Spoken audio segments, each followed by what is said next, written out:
Mesec dni v Sloveniji gostimo indijske menedžerke, so ženske v vrhu družb fenomen ali običaj? Torej, indijske ženske so vedno bolj pogosto v poslovnem svetu. Na čelu nekaj vodilnih bank so ženske.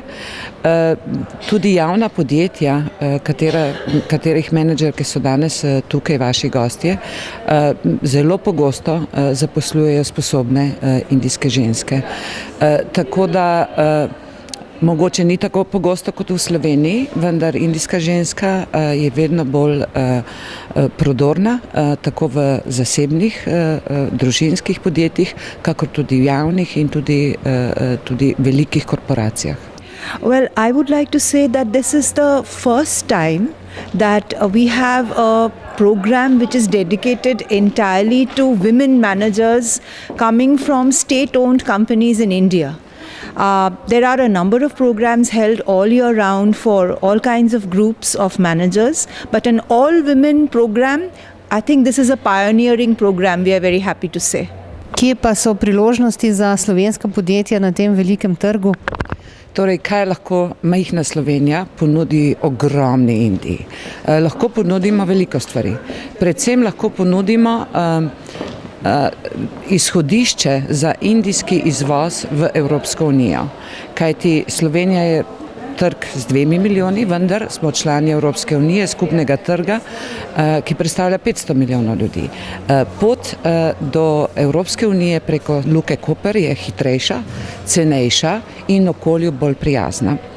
Drugo področje, ki je zelo zanimivo, je prenos slovenskih tehnologij za proizvodnjo v Indiji. Slovenija se uvršča na 19. mesto po Bloombergovi listi inovativnih držav in tukaj imamo izredno dobre prakse, malo jih je, kjer smo uspeli prenesti slovensko tehnologijo v Indijo in se v Indiji proizvajajo produkti tako za Indijo, kakor za globalno tržišče. I do see a lot of potential. Indian companies are globalizing a lot, and the cohort of participants which is here, they represent the best, what we call as public sector units, the state-owned companies. And they have a lot of exports these days to Europe and Americas.